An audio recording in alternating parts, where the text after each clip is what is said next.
Question number 1, Bharat में कार्यपालिका का अध्यक्ष कौन होता है? तो इसका आंसर होगा राष्ट्रपति। याद रखिएगा, भारत की जो संसद है वह 3 भागों से मिलकर बनी है: विधायिका, कार्यपालिका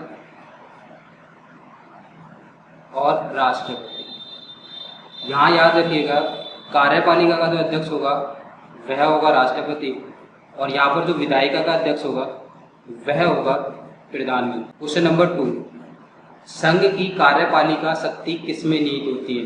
जैसे कि पहले क्वेश्चन के अकॉर्डिंग अध्यक्ष जो होगा उसी में ही कार्यपालिका की शक्तियाँ निहित होती हैं, तो इसका आंसर होगा राष्ट्रपति। और यहाँ पर हम देखेंगे जो राष्ट्रपति है, पूछते हैं एग्जाम में कि किस आर्टिकल में आता है, तो राष्ट्रपति आएगा आपका आर्टिकल 52। क्वेश्चन नंबर 3, भारतीय संविधान के अनुसार देश का प्रथम नागरिक कहिए या फिर कहिए सर्वोच्च नागरिक, तो वह होता है राष्ट्रपति। और द्वितीय नागरिक अगर हम देखें तो वह होगा उपराष्ट्रपति। क्वेश्चन नंबर 4, भारतीय सशस्त्र सेनाओं का सर्वोच्च कमांडर कौन है? तो इसका आंसर है राष्ट्रपति। याद रखिएगा, थल सेना,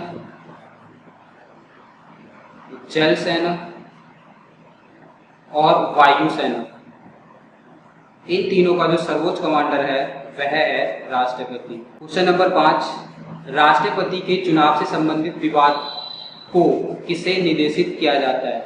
तो ये चीज याद रखना कि राष्ट्रपति हो या फिर उपराष्ट्रपति, प्रेसिडेंट हो या फिर वाइस प्रेसिडेंट, इसके चुनाव से संबंधित जो भी विवाद होगा वह सुप्रीम कोर्ट जाएगा, और सुप्रीम कोर्ट का जो फैसला होगा वह अंतिम और सर्वमान्य होगा। याद रखिएगा, जो सुप्रीम कोर्ट का फैसला होगा वह अंतिम और सर्वमान्य होगा, उसके खिलाफ कहीं भी अपील नहीं की जा सकती है। क्वेश्चन नंबर 6, राष्ट्रपति के चुनाव का संचालन किया जाता है? तो ये पूछ रहा है कि राष्ट्रपति का जो चुनाव है वह किसके द्वारा किया जाता है? तो इसका आंसर होगा निर्वाचन आयोग द्वारा। निर्वाचन आयोग द्वारा राष्ट्रपति का चुनाव कराया जाएगा, और निर्वाचन आयोग आता है आर्टिकल 324 में। तो हम यहाँ देखेंगे कि जो निर्वाचन आयोग है वह किस किस के चुनाव करा रहा है। तो पहला राष्ट्रपति का, दूसरा उपराष्ट्रपति का, तीसरा लोकसभा और राज्यसभा, चौथा राज्य की जो विधानसभा है वहां पर विधानसभा और विधान परिषद। याद रखिएगा, विधानसभा और विधान परिषद दोनों का यह चुनाव कराता है। क्वेश्चन नंबर 7, भारत में किसके चुनाव में अनुपातिक प्रतिनिधित्व चुनाव प्रणाली अपनाई जाती है? तो इसका आंसर होगा राष्ट्रपति। क्वेश्चन नंबर 8, निम्नलिखित में से कौन अनुसूचित क्षेत्रों में परिवर्तन करने के लिए संवैधानिक तौर पर सशक्त है? जो भी अनुसूचित क्षेत्र है उसको अनुसूचित क्षेत्र घोषित करने का अधिकार किसके पास होगा? इसका आंसर है भारत के राष्ट्रपति। याद रखिएगा, भारत का कोई भी क्षेत्र अगर उसको अनुसूचित क्षेत्र घोषित किया जा रहा है तो उसकी शक्ति होगी राष्ट्रपति के पास। क्वेश्चन नंबर 9, भारत के राष्ट्रपति को किस प्रकार चुना जाता है? तो इसका आंसर होगा एकल हस्तांतरण बोर्ड द्वारा इसको चुना जाता है, और जो राष्ट्रपति का चुनाव है वह आएगा आर्टिकल 54 में। क्वेश्चन नंबर 10, निम्नलिखित में से कौन भारत में राष्ट्रीय आपातकाल की घोषणा करता है? यहाँ पर याद रखना कि राष्ट्रीय आपातकाल हो आर्टिकल 352 या आर्टिकल 356 या फिर आर्टिकल 360। ये जो 352 है इसे कहा जाता है राष्ट्रीय आपातकाल, और इसकी जो घोषणा करेगा वह राष्ट्रपति करेगा। तो इस क्वेश्चन का आंसर होगा राष्ट्रपति द्वारा। और जो आर्टिकल 356 है इसमें आता है राष्ट्रपति शासन, यह भी राज्यपाल के कहने पर राष्ट्रपति ही द्वारा लगाया जाता है। और आर्टिकल 360 इसमें आता है वित्त आपातकाल, और यह वित्त आपातकाल भी पूरे देश पर राष्ट्रपति के द्वारा ही लगाया जाता है। तो आर्टिकल 352 जो पूरे देश पर लगेगा, यह राष्ट्रपति द्वारा लगाया जाता है। आर्टिकल 356 राष्ट्रपति शासन, जो कि किसी राज्य पर लगाया जाता है, यह राष्ट्रपति द्वारा लगाया जाएगा राज्यपाल के कहने पर। आर्टिकल 360 यह भी वित्त आपातकाल, यह भी पूरे देश पर लगाया जाएगा राष्ट्रपति के द्वारा। क्वेश्चन नंबर 11, लोकसभा में राष्ट्रपति के द्वारा कितने सदस्य मनोनीत किए जाते हैं? तो याद रखिएगा, लोकसभा में 12 सदस्य राष्ट्रपति द्वारा मनोनीत किए जा रहे हैं, जो कि कला, साहित्य, विज्ञान, समाज सेवा क्षेत्रों से लिए जाते हैं। क्वेश्चन नंबर 12, निम्नलिखित में से राष्ट्रपति किस क्षमादान शक्ति के अंतर्गत दंड की प्रकृति को बदल सकता है? मतलब जो दंड मिला हुआ है, उम्र कैद मिली हुई है, उम्र कैद को कम करके कुछ वर्षों में बदल देना, तो वह आएगा लघुकरण, मतलब उसको छोटा कर देना, वह राष्ट्रपति द्वारा किया जाता है। और राष्ट्रपति के क्षमादान की जो शक्ति आएगी वह आ जाएगी आर्टिकल 72 में, कई बार एग्जाम में पूछा। क्वेश्चन नंबर 13, कौन विधायिका शस्त्र को स्थगित करने की अधिसूचना जारी करता है? तो इसका आंसर होगा राष्ट्रपति। क्वेश्चन नंबर 14, संघ लोक सेवा आयोग के अध्यक्ष की नियुक्ति कौन करता है? तो इसका आंसर होगा राष्ट्रपति। कौन भारत में वित्त आपातकाल की घोषणा करता है? तो आर्टिकल 360, जिसके अंतर्गत वित्त आपातकाल को बताया गया है, इसकी घोषणा भारत के राष्ट्रपति द्वारा की जाती है। क्वेश्चन नंबर 16, वित्त आपातकाल कितने समय के लिए लागू किया जाता है? तो याद रखिएगा, आर्टिकल 352 इसको कम से कम 6 महीने के लिए, ये होता है राष्ट्रीय आपातकाल, कम से कम 6 महीने के लिए, और अधिकतम इसे अनंत तक बढ़ा सकते हैं। आर्टिकल 356 इसको कम से कम 6 माह और अधिकतम 3 साल के लिए, यह राज्य पर लगाया जाता है, इसको बोला जाता है राष्ट्रपति शासन। और अब ये बात कर रहा है वित्त आपातकाल, मतलब आर्टिकल 360 की, यह पूरे देश पर लगाया जाता है और इसकी कोई अधिकतम सीमा नहीं है। यह एक बार लागू किया जाएगा और इसको जब तक लगाए रखेंगे जब तक इसकी आवश्यकता है।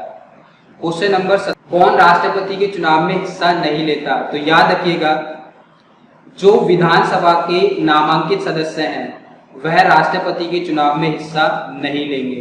तो कौन कौन जो इसमें हिस्सा नहीं लेगा वह है नामांकित या फिर मनोनीत सदस्य। और याद रखना कौन कौन इसमें हिस्सा ले रहे हैं, संसद के दोनों सदनों, लोकसभा और राज्यसभा के निर्वाचित सदस्य, और राज्य विधानमंडल के निर्वाचित सदस्य इसमें भाग लेंगे, और दिल्ली और पुदुचेरी विधानसभा के निर्वाचित सदस्य इसमें भाग लेंगे। मनोनीत सदस्य या फिर नामांकित सदस्य कोई राष्ट्रपति के चुनाव में भाग नहीं लेता। और राष्ट्रपति का जो निर्वाचन आएगा वह आएगा आर्टिकल 54।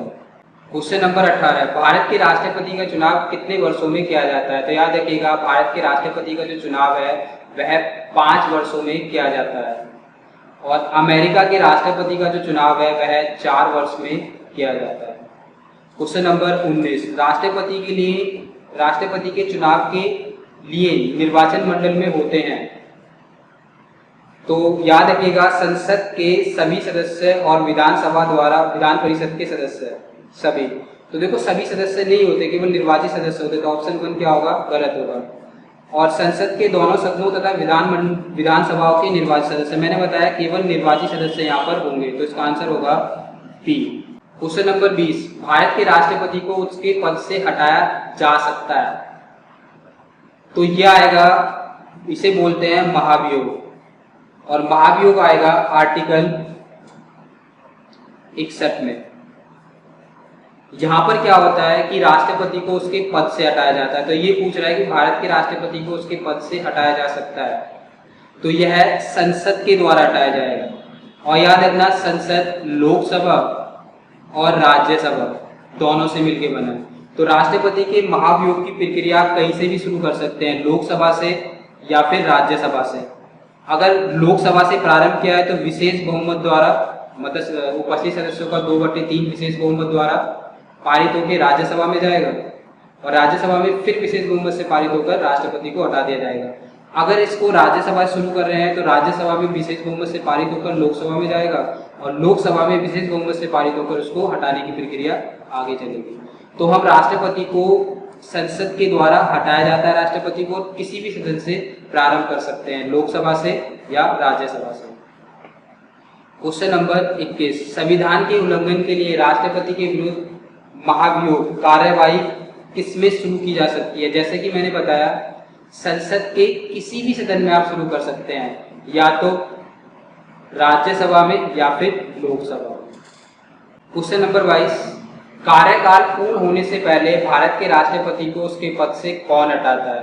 तो संसद द्वारा महाभियोग लगाकर, मतलब उसको हटाने की प्रक्रिया द्वारा इसको हटा दिया जाता है, जो कि आर्टिकल 61 में वर्णित है। क्वेश्चन नंबर 23, राष्ट्रपति को निम्नलिखित में से कौन पद और गोपनीयता की शपथ दिलाता है? तो याद रखना, सुप्रीम कोर्ट का मुख्य न्यायाधीश, सर्वोच्च न्यायालय का सर्वोच्च जज, मुख्य न्यायाधीश राष्ट्रपति को उसके पद और गोपनीयता की शपथ दिलाता है। अगर सुप्रीम कोर्ट का मुख्य न्यायाधीश नहीं है तो उसकी उपस्थिति में मुख्य न्यायाधीश द्वारा मनोनीत कोई दूसरा व्यक्ति राष्ट्रपति को शपथ दिलाएगा। क्वेश्चन नंबर 24, जब राष्ट्रपति मृत्यु, त्यागपत्र या फिर पद से हट जाना, अन्य कारणों से अपने कर्तव्य को नहीं निभा सकता, तो उपराष्ट्रपति कितने समय तक राष्ट्रपति के रूप में कार्य कर सकता है? तो याद रखना, अधिकतम 6 माह, 6 माह तक कार्य कर सकता है और इस 6 माह के अंदर ही नए राष्ट्रपति का चुनाव हो जाना चाहिए। क्वेश्चन नंबर 25, भारत के चौथे राष्ट्रपति, तो ये थे डॉक्टर जाकिर हुसैन, और याद रखना पहले राष्ट्रपति हैं हमारे डॉक्टर राजेंद्र प्रसाद।